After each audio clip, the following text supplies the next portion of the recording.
Alors, dans la vidéo précédente, je vous ai dit qu'on va définir pour les tensions alternatives sinusoïdales la période, la fréquence et l'amplitude. Donc, dans cette capsule, nous allons définir la fréquence.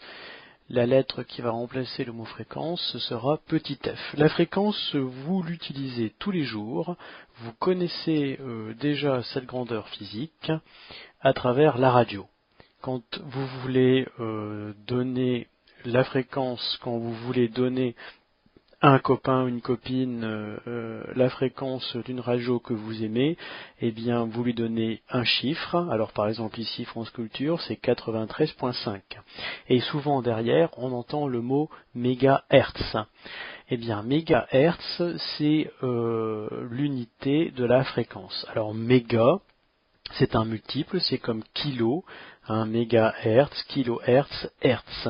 L'unité de la fréquence, c'est le hertz. Donc ici, si on veut écouter France Culture, eh bien, on règle son poste de radio sur 93,5 mégahertz. Alors, on définira le multiple méga par la suite, mais méga, c'est comme déca, hecto, kilo, c'est un multiple du hertz. Alors, qu'est-ce que c'est qu'une fréquence par définition?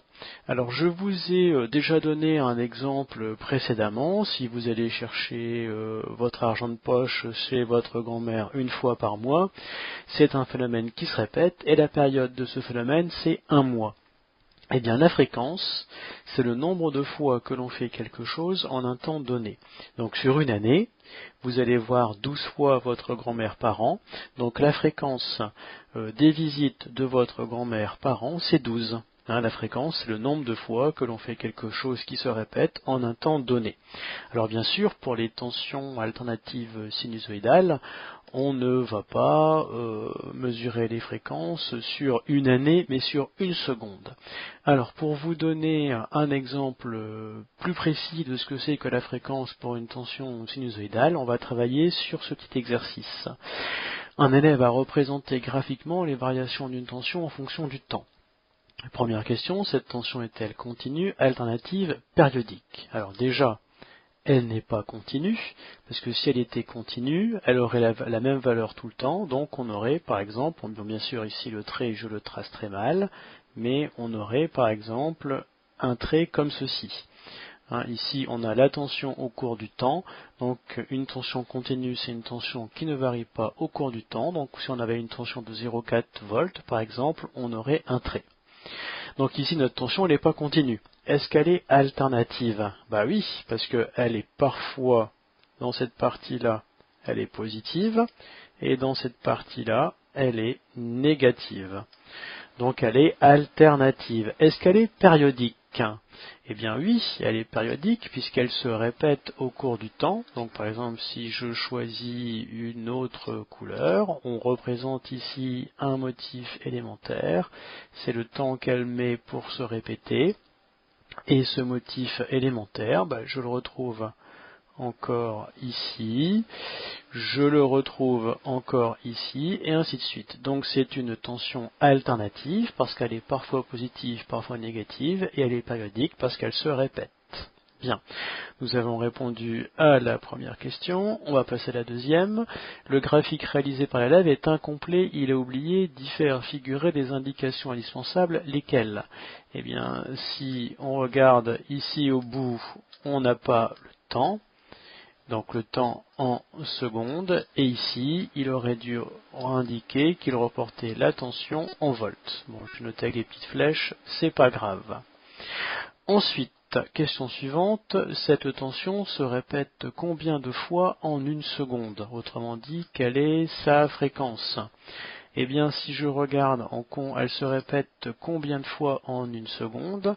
Elle se répète une fois, deux fois, trois fois, quatre fois. Voilà. Cette tension se répète 4 fois en une seconde. Eh bien, on dira que sa fréquence f est égale à 4 Hertz. Hz. Hz, c'est le symbole du Hertz. Donc la fréquence pour une tension alternative sinusoïdale, c'est le nombre de fois qu'elle se répète en une seconde. Bien, alors il faudra écrire toutes les définitions dans le cahier. Définition, la fréquence mesure le nombre de périodes décrites par la tension pendant une seconde. Le mot fréquence est remplacé par la lettre F. Son unité est le Hertz de symbole Hz.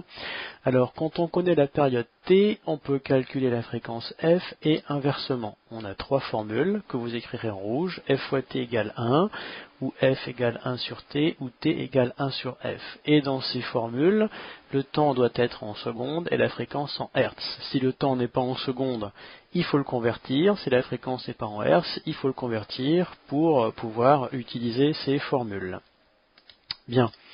Alors, je vous ai dit tout à l'heure que le mégahertz est un multiple du hertz. Donc, vous reproduirez le tableau qui est ici.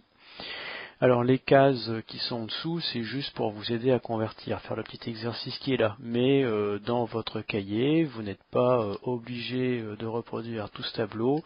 Hein. Il suffit, par exemple, de faire seulement les deux premières lignes, pas plus loin. Alors, les multiples, vous connaissez le décahertz, l'hectohertz, le kilohertz, ça vous connaissez très bien. Alors après, vous avez deux cases qui ne sont pas définies, et on arrive sur le mégahertz. Deux cases qui ne sont pas définies, et on arrive sur le gigahertz. Donc là, il faudra noter un petit peu au-dessus que là, c'est méga. Ici, vous avez le méga. M, ça veut dire méga. Et ici, il faudra noter que là, sur votre cahier, vous préciserez ici que là, c'est le giga. Alors, vous noterez les conversions sur votre cahier et vous essaierez de les faire au crayon gris. On les corrigera en classe. Ensuite, vous noterez également quelques exemples de fréquences. La tension des prises de courant, c'est une fréquence de 50 Hz. Autrement dit, la tension se répète 50 fois par seconde. La fréquence des ondes radio. La fréquence de télévision, je ne m'en souviens plus, mais je vous la donnerai en classe. Et la fréquence des microprocesseurs qu'on a dans les ordinateurs, c'est 4 GHz. Bien. Voilà ce que c'est que la fréquence. Alors, vous noterez aussi ce petit exercice-là dans votre cahier partie exercice et vous essayez de le faire pour la prochaine fois et on le corrigera également en classe.